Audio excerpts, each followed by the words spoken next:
नमस्कार। राष्ट्र, राष्ट्रियता, सभ्यता र संस्कारको संगम बागमती टेलिभिजनमा स्वागत छ।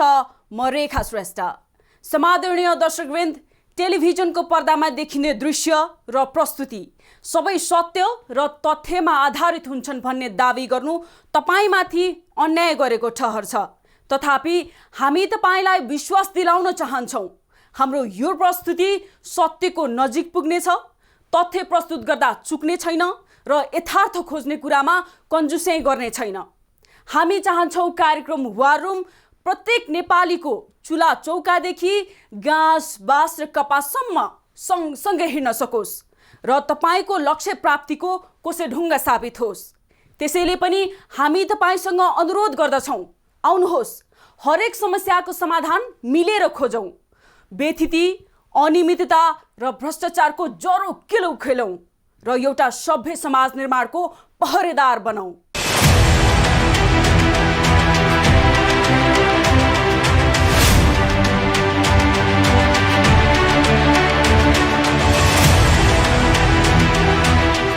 राज्य व्यवस्था सञ्चालन गर्ने व्यवस्थापक बस्ने ठाउँ हो बालुवाटार।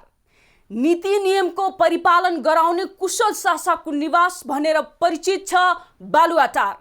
तर समादरणीय दर्शकवृन्द, त्यही मुलुकको कार्यकारी प्रमुख बस्ने परिसरभित्रै सरकारी जग्गा जमिन हिनामिना हुन्छ, नक्कली कागजात बनाएर बेचबिखन गरिन्छ अनि सिंहदरबारदेखि बालुवाटारसम्मका सरकारी कर्मचारीहरूको संलग्नता यो जग्गा हिनामिना प्रकरणमा प्रत्यक्ष देखिन्छ। मुख्य सचिवदेखि पूर्व प्रधानमन्त्री, मन्त्री र नेताकै हुक्के बैठकेसम्मले सरकारी सम्पत्ति हडपेको देखिन्छ भने अब भन्नुहोस्, सिंहदरबार र बालुवाटारबाट जनताले के अपेक्षा गर्ने? बालुवाटार स्थित ललिता निवास सुवर्ण शमशेरको दरबार हो। नेपाली कांग्रेसका नेता समेत रहनुभएका सुवर्ण शमशेरको ललिता निवास जति विशाल छ त्यति नै भव्य पनि छ। 2016 सालमा विश्वेश्वर प्रसाद कोइरालाको नेतृत्वमा बनेको सरकारमा सुवर्ण शमशेर उपप्रधानमन्त्री हुनुहुन्थ्यो। राजा महेन्द्रले 2017 पुस 1 गते बीपी सहितका नेताहरूलाई सुन्दरी जल स्थित जेलमा थुने। उपप्रधानमन्त्री सुवर्ण शमशेर अघिल्लो दिन नै कलकत्ता जानु भएकोले उहाँ थुनामा पर्नु भएन। 2021 मङ्सिरमा गृह मन्त्रालयले राजपत्रमा सूचना प्रकाशित गर्दै अधिग्रहण गरिएका राणाकालीन 6वटा दरबार क्षेत्रका 1298 रोपनी 5 आना 1 पैसामा चर्चेको क्षेत्रफल उल्लेख छ। त्यसमध्ये ललिता निवासको 279 रोपनी 9 आना 3 पैसा जग्गामा सुवर्ण शमशेर र सुवर्णका छोरा कञ्चन शमशेरको 14 रोपनी 11 आना जग्गा जफत भएको राजपत्रमा उल्लेख गरिएको छ। 2017 पुस 1 काण्डपछि सुवर्ण शमशेर नेपाली कांग्रेसको कार्यवाहक सभापति हुनुहुन्थ्यो। उहाँको नेतृत्वमा पञ्चायती सत्ता विरुद्ध सङ्घर्ष सुरु भयो। त्यही क्रममा सुवर्ण शमशेरको ललिता निवास सरकारले जफत गर्यो र नेपाल राष्ट्र ब्याङ्कको कार्यालय राखियो। ललिता निवासको 284 रोपनी 14 आना 3 पैसा जग्गा 2021 साल मङ्सिर 15 गते अधिग्रहण गरिएको थियो। सरकारले जफत गरेको बाहेक जग्गा अधिग्रहण गर्दा प्रचलित कानून अनुसार मुआब्जा दिएको तथ्य ललिता निवासका तत्कालीन हकदार सुवर्ण शमशेरका छोरा शाही नेपाली सेनामा कार्यरत मेजर कर्णेल कनक शमशेर राणाले सरकारबाटै खरिद गरेको प्रमाणले पुष्टि हुन्छ। अधिग्रहणपछि मेजर कर्णेल कनक शमशेरले 8 रोपनी जग्गामा बसोबास गर्न महाराज धिराजमा निवेदन दिनुभएकोमा राजाले 2022 साउन 10 गते 8 रोपनी जग्गा दिने निर्णय गरे। सोही बमोजिम कनक शमशेरले 2035 असोज 11 र पुस 9 गते मालपोत कार्यालय काठमाडौँमा निवेदन दिनुभएको थियो। उक्त निवेदन अनुसार मालपोत कार्यालयले 2036 कार्तिक 23 गते 8 रोपनी जग्गा सरकारले अधिग्रहण गरेको मूल्य अनुसार 45,882 रुपियाँ 69 पैसामा खरिद गर्नुभएको थियो। उक्त जग्गा 2021 सालमा अधिग्रहण भए मध्येकै रहेको सरकारी अभिलेखमा उल्लेख छ। राजा महेन्द्रले 2017 पुस 1 मा राजनीतिक दलमाथि प्रतिबन्ध लगाउनु भयो। त्यसपछि निरङ्कुश एवं निर्दलीय पञ्चायती व्यवस्था लाद्नु भयो। पञ्चायती व्यवस्थासँगै सुवर्ण शमशेर भारत प्रवासित हुनुभयो। त्यसपछि महेन्द्रले भूमि ऐन 2021 जारी गरी जमिनमा हदबन्दी लगाउने निर्णय गर्नुभयो। उक्त ऐनमा हदबन्दीको सीमा तराईमा 28 बिघा, पहाडमा 96 रोपनी र काठमाडौँ उपत्यकामा 58 रोपनी तोकियो। महेन्द्रकै शासनकालमा 2021 मङ्सिर 17 मा नेपाल गजेट भाग 3 खण्ड 14 अतिरिक्ताङ्क 23 मा ललिता निवास क्याम्पको 279 रोपनी 9 आना 3 पैसा मध्ये सुवर्ण शमशेर राणा र कञ्चन शमशेर राणाको भागमा रहेको 14 रोपनी 11 आना जग्गा श्री 5 को सरकार लागिसकेकाले सो कट्टा गरी बाँकी 284 रोपनी 14 आना 3 पैसा जग्गा प्राप्त गर्ने भनी सूचना प्रकाशित गरियो। 2021 मङ्सिर 17 मा प्रकाशित श्री 5 को सरकारको सूचनाका आधारमा ललिता निवास परिसरको सुवर्ण शमशेर राणा र कञ्चन शमशेर राणाको भाग मध्येको 14 रोपनी 11 आना जग्गा जफत गरेको र 284 रोपनी 14 आना 3 पैसा जग्गा मुआब्जा दिएर अधिग्रहण गरेको त्रिताल समितिको प्रतिवेदनमा उल्लेख गरिएको छ। 2047 जेठ 14 को मन्त्री परिषद बैठकले 2017 सालपछि प्रजातन्त्रको पुनर्स्थापनाका लागि भएका सङ्घर्षहरूमा संलग्न भएको कारणबाट व्यक्तिहरूको हरण भएको सम्पत्तिको विषयमा गृह मन्त्रालयले गर्दै आएको छानबिन प्रक्रियालाई अझ तदारुकताका साथ गर्ने साथै सोही सिलसिलामा 2047 साउन 8 को मन्त्री परिषद बैठकले 2017 सालपछि प्रजातन्त्र पुनर्स्थापनाका लागि भएका सङ्घर्षहरूमा संलग्न रहेको कारणबाट विभिन्न व्यक्तिहरूको हरण भएको सम्पत्तिका विषयमा गृह मन्त्रालयले छानबिन गर्ने गरी श्री 5 को सरकारबाट 2047 जेठ 14 मा निर्णय अनुसार रोक्का रहेको सुवर्ण शमशेर राणा समेत विभिन्न व्यक्तिहरूको सम्पत्ति फुकुवा गर्ने निर्णय गर्यो। गृह मन्त्रालयले 2047 सालमा कृष्ण प्रसाद भट्टराई नेतृत्वको मन्त्री परिषदले सुवर्ण शमशेर राणा र कञ्चन शमशेर राणाको 14 रोपनी 11 आना जग्गा फिर्ता गर्ने निर्णय कार्यान्वयन गर्नुपर्नेमा त्यसो नगरी 2049 सालमा 2047 सालको मन्त्री परिषदको निर्णय कार्यान्वयन गर्न मालपोत कार्यालय दिल्ली बजारलाई निर्देशन दियो। गृह मन्त्रालयको उक्त निर्देशनका आधारमा मालपोत कार्यालय दिल्ली बजारले 2021 सालमा अधिग्रहण गरिएको जग्गालाई समेत जफत गरिएको भनी गलत अर्थ लगाएर सुवर्ण शमशेर राणा र कञ्चन शमशेर राणाका अंशियारहरूका नाममा 113 रोपनी 3 पैसा जग्गा फिर्ता गर्यो। सरकारी जग्गा व्यक्तिको नाममा ल्याउन नेता कर्मचारीदेखि भूमाफियासम्म सक्रिय देखिन्छन्। यति बेला ललिता निवासको जग्गा भूमाफियाको चङ्गोलमा फसेको छ, जसकारण चिरा हुन पुगेको छ ललिता निवासको जग्गा। समादरणीय दर्शकवृन्द, भाग शान्ति जय नेपाल राजनीतिको थेगो भइसक्यो। इमान र जमान चटक्कै बिर्सेर बेइमानहरूको चङ्गुलमा परिसकेका दलीय नेताहरू नै बिचौलिया, ठग र भ्रष्टाचारीको संरक्षक बनेका छन्। ललिता निवास जग्गा प्रकरणले बालुवाटार र सिंहदरबार मात्रै होइन, राजनीतिक दलहरू पनि डुङडुङती गनाइसके। अनुसन्धान र कारबाही नै प्रभावित पारिसकेका छन् सत्ता र प्रतिपक्ष भन्ने दलीय दलालहरूले। ललिता निवास जग्गा प्रकरणको चुरोकुरे लिएर उपस्थित हुनेछौँ यो विश्रामपछि। राज्यले अधिकार दिएर भ्रष्टाचार नियन्त्रण गर्ने जिम्मेवारी दिएको अख्तियार होस् वा अपराध नियन्त्रणको जिम्मेवारी बोकेको सिआइबी, आफैले गरेको अनुसन्धान राज्य नै लागेर फितलो पार्न सक्रिय हुन्छ भने ती अनुसन्धान गर्ने निकायको मनोबल कस्तो होला? जताततै कुशासनको बिगबिगी फैलिरहेको छ, अराजक प्रवृत्तिले जरो गाडिरहेको छ, इमानदार सरकारी कर्मचारी निराश बन्दै गइरहेका छन्। सरकार प्रमुखदेखि निजामती कर्मचारीका प्रमुखसम्मलाई ललिता निवास जग्गा प्रकरणको नाली बेली घाम जत्तिकै छर्लङ्ग छ, तैपनि नतमस्तक भएर राज्यको दोहन टुलु हेरिरहेका छन्। के हो त्यो बाध्यकारी अवस्था जुन बाध्यताले राज्य प्रमुखमाथि प्रश्न उठिरहेको छ?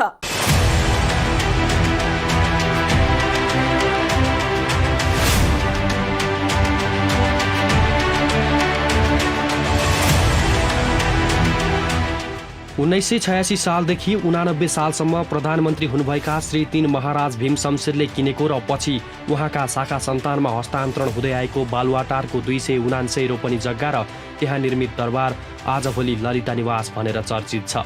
मालपोतको अभिलेख अनुसार उक्त जग्गा भीम शमशेरले 1988 सालमा खरिद गर्नुभएको हो। ललिता निवास भीम शमशेरले छोरा हिरण्य शमशेरलाई अंश दिनुभएको थियो। पछि हिरण्य शमशेरबाट उहाँका छोरा सुवर्ण शमशेरमा हस्तान्तरण भयो। ललिता निवास अहिले करिब 500 टुक्रामा बाँडिएको छ र यहाँ 100 भन्दा बढी जग्गा धनी छन्। गैर आवासीय नेपाली सङ्घ NRNA ले पनि यहाँको 3 रोपनी 12 आना जग्गा किनेर आफ्नो कार्यालय बनाएको छ। ललिता निवासको जग्गा धितो राखेर बैंक तथा वित्तीय संस्थाहरूले ऋण दिएका छन्। बहुचर्चित ललिता निवासको जग्गा हिनामिना प्रकरणमा एक भूतपूर्व उपप्रधानमन्त्री, 3 पूर्व मन्त्री र 1 पूर्व प्रमुख आयुक्त सहित 175 जना विरुद्ध अख्तियार दुरुपयोग अनुसन्धान आयोगले विशेष अदालतमा मुद्दा दायर गर्यो।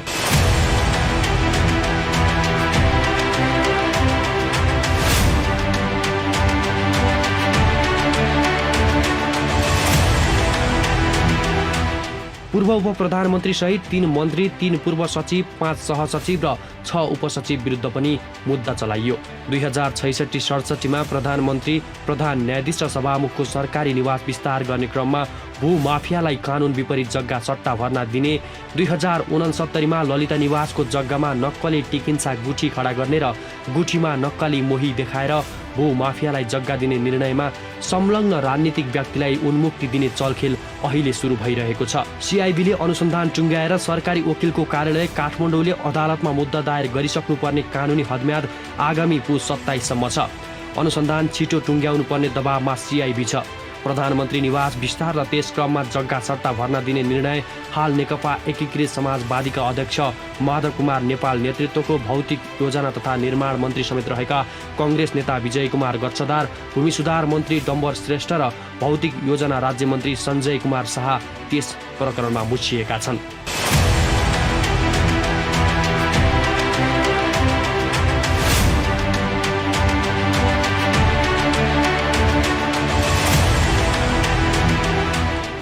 नक्कली टिकिन्सा गुठीका नाममा भूमाफियालाई जग्गा सुम्पने निर्णय हाल जनता समाजवादी पार्टी संघीय परिषदका अध्यक्ष रहनुभएका डाक्टर बाबुराम भट्टराई नेतृत्वको मन्त्री परिषदबाट भएको थियो। त्यस बेलाका भूमि सुधार मन्त्री चन्द्रदेव जोशी, मुख्य सचिव लीलामणि पौडेल, भूमि सुधार सचिव दिनेश हरि अधिकारी सहित मालपोत, भूमि सुधार व्यवस्था विभाग, नापी विभाग, गुठी संस्थान र बिचौलिया भूमाफियाहरू अनुसन्धानको दायरामा छन्। तर CIB ले जग्गा हत्याउन भएका प्रशासनिक निर्णयमा संलग्न खरिदारदेखि मन्त्रालयसम्मका कर्मचारी र कृत्य कागजात बनाएर राष्ट्र सेवकलाई लोभ र प्रलोभनमा पारी आपराधिक लाभ लिएको कसुरमा भूमाफियामा मात्रै अनुसन्धान केन्द्रित गरेको छ। अब पुनः सुनवाईमा राख्ने भनेर फागुन 16 गते ललिता निवासको मुद्दा पेशीमा छ।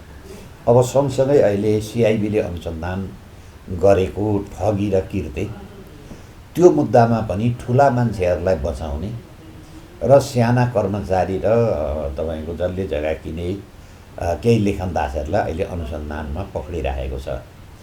अब यो अख्तियारको काम कारबाही र CBI को काम कारबाही हेर्दा नेपालमा ठुनालाई चैन, सानालाई ऐन, त्यो उक्ति चाहिँ चलितार्थ भइराखेको छ। यो जग्गा माधव नेपाल र बाबुराम भट्टराईको सोहीबाट गयो। जसले सही गरेर निर्णय गर्यो त्यो मान्छे अहिले बाहिरै छ, त्यो महान नेता भएको छ। जो मान्छेले टिप्पणी उठाएर पेश गरे ती मान्छेलाई मुद्दा लागेको छ। त्यसैले अब यो ललिता निवास सरकारी जग्गा हो भन्ने निर्विवाद छ र दीप बस्नेत र त्यतिखेरका मन्त्री विजय गजदारले विशेष अदालतमा बयान गर्दा प्रधानमन्त्रीले बारम्बार दबाब दिनुभयो। प्रधानमन्त्री माधव नेपालले 4 चोटि हामी प्रधानमन्त्री क्वार्टरमा मिटिङ बस्यौँ, उहाँले यो फाइल चाँडो लिएर आइज भनेर दबाब दिएको कारणले हामीले यो फाइल मन्त्री परिषदमा पठाएको हौँ। यो प्रधानमन्त्रीको दबाबको कारणले यो काम भएको हो भनेर बयान गरेका छन्। बहुदल आएपछि 2047 सालमा राणा परिवारले जफत गरिएका आफ्ना जग्गा फिर्ता गर्न सरकारसँग माग गरे। कृष्णप्रसाद भट्टराई सरकारले जफत गरेको जग्गा छानबिन गरेर फिर्ता गर्ने निर्णय गर्यो। मालपोत कार्यालयले भने छानबिन नगरी सोझै त्यही निर्णयका आधारमा 113 रोपनी जग्गा सुवर्ण शमशेरका हकवालाको नाममा सारिदियो। त्यतिबेला ललिता निवासको जग्गामा मोही कायम भएको थिएन, तर प्रधानमन्त्री निवास परिसर विस्तारका नाममा रातारात ललिता निवास परिसरका नक्कली जग्गाधनी तथा नक्कली मोहीलाई सक्कली जग्गाधनी तथा सक्कली मोही मानेर सरकारी जग्गा सट्टा भर्ना दिने निर्णय गरियो। 2046 सालको जनआन्दोलनपछि बनेको कृष्ण प्रसाद भट्टराई नेतृत्वको अन्तरिम सरकारले प्रजातान्त्रिक आन्दोलनमा लागेका कारण पञ्चायत कालमा व्यक्तिको सम्पत्ति जफत भएको भए छानबिन गरेर फिर्ता गर्ने निर्णय गरेको थियो। त्यसका लागि गिरिजाप्रसाद कोइराला र शेरबहादुर देउवाको संयोजकत्वमा बनेको सम्पत्ति फिर्ता गर्ने समितिले कुनै सिफारिस नगरे पनि दिल्ली बजार मालपोत कार्यालयले 25 कार्तिक 2049 मा गैर कानुनी निर्णय गर्दै समरजङ कम्पनीको जग्गा रुक्म शमशेर राणालाई नामसारी गरिदियो।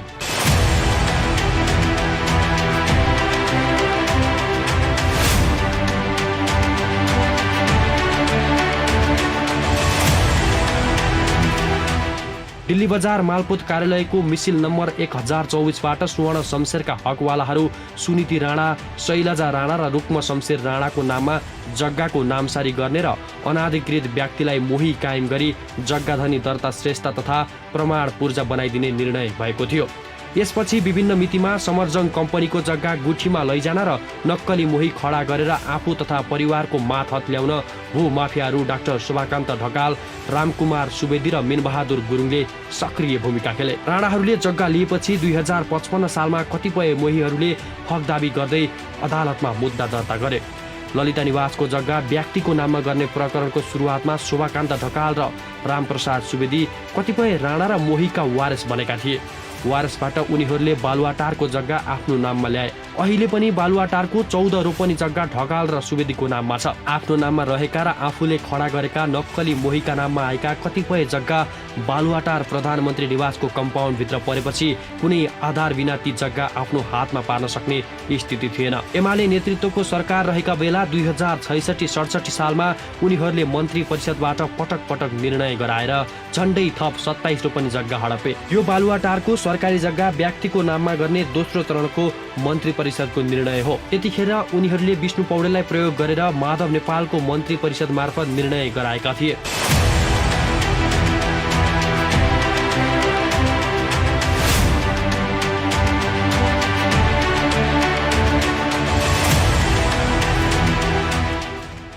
दुई 2066 चैत 29 गते भएका 5 निर्णय। पहिलो, प्रधानमन्त्री निवास दक्षिणतर्फ विस्तार गर्ने। दोस्रो, प्रधानमन्त्री निवास विस्तार गर्न परिसर क्षेत्रभित्र परेको व्यक्तिको जग्गाका हकमा सोही क्षेत्रफल बराबर जग्गा बाहिर शोध भर्ना दिने। तेस्रो, प्रधानमन्त्री निवास विस्तार क्षेत्रभित्रका मोहीलाई उनीहरूले पाउने आधा क्षेत्रफल बराबर जग्गा विस्तार क्षेत्र बाहिर दिने। चौथो, प्रधानमन्त्री निवास विस्तार क्षेत्र बाहिर पर्ने सरकारी जग्गाका मोहीलाई पनि उनीहरूले रोजेको तर्फ आधा जग्गा दिने। पाँचौं, प्रधान न्यायाधीश निवास पश्चिम तर्फबाट प्रधानमन्त्री निवास दक्षिणतर्फ सभामुख निवाससम्म करिब 570 मिटर लामो र 8 मिटर चौडा बाटो निर्माण गर्ने।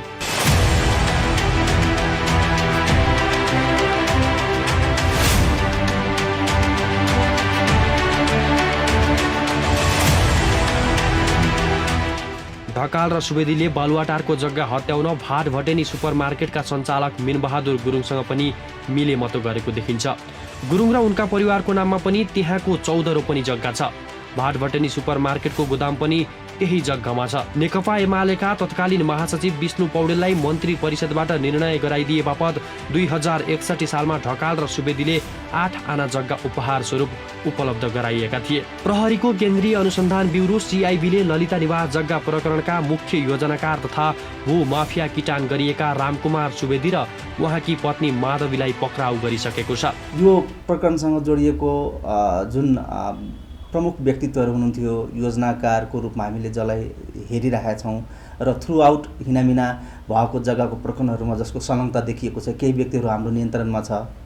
बयान लिने कामहरू अझै पनि सकिसकेको छैन, बयानकै क्रममा छ भनेपछि हामी अन्दाजको भरमा ठुला माछा साना माछा भन्नभन्दा अपराधमा कोही ठुला र कोही साना हुँदैनन्। अपराध भनेको अपराध हो।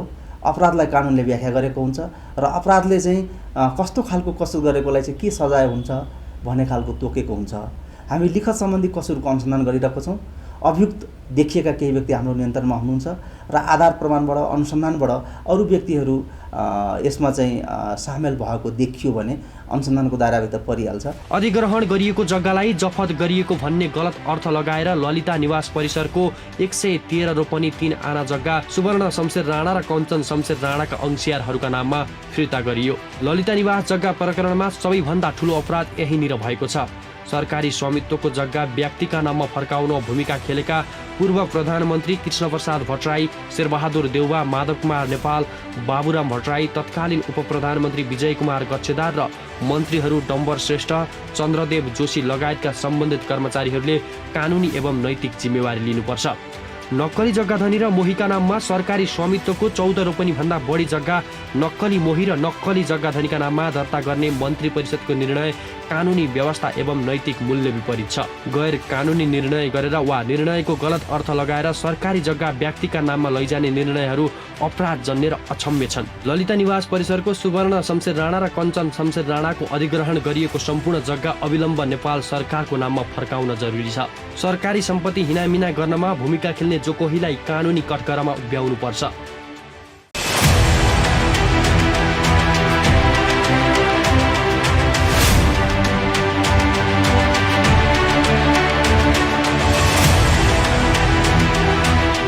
ललिता निवास जग्गा प्रकरणले बालुवाटार र सिंहदरबारको प्रतिष्ठा सर्वसाधारणको नजरमा मात्र खस्केको होइन, नेपाललाई हेर्ने विदेशी नजर पनि ध्रुवीकरण भएको छ। सुशासनको गुड्डी हाँकेर नथाक्ने सरकारी रवैया जस्ताको तस्तै छ। न त कर्मचारी सुध्रिन्छन् न त उच्च अहोदाका हाकिम नै। हाम्रो प्रयास त यति हो कि राज्य दोहन गर्नेहरू कारबाहीको दायराबाट नउम्किउन् र बिचौलिया भूमाफियाहरूको संरक्षणमा सरकार नलागोस्। जनप्रतिनिधि हुँ भन्ने दलालहरू दोहोरी जनताको प्रतिनिधि नबनुन्।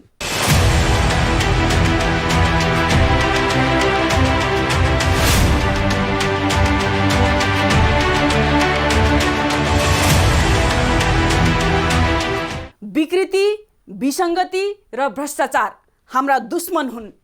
ती दुश्मनहरूको दोहोलो काट्ने काममा हामी कदापि पछि हट्ने छैनौँ। मात्र हामीलाई तपाईँको साथ र सहयोग चाहिन्छ। तपाईँको वरपर छरछिमेकमा पनि यस्ता विकृति, विसङ्गति र भ्रष्टाचारका गतिविधि भइरहेका छन्। त्यस्तो सुइँको पाउनु भएको छ भने हामीलाई सुटुक्क 9851321798 मा फोन गर्नुहोला। हामी तुरुन्त उपस्थित हुनेछौँ। चिन्ता नलिनुहोस्, तपाईको पहिचान हामी गोप्य राख्नेछौँ। आजलाई वार रुम यति नै। अर्को नयाँ विषयका साथ उपस्थित हुनेछौँ। हामीलाई हेर्दै रहनुहोला। नमस्कार।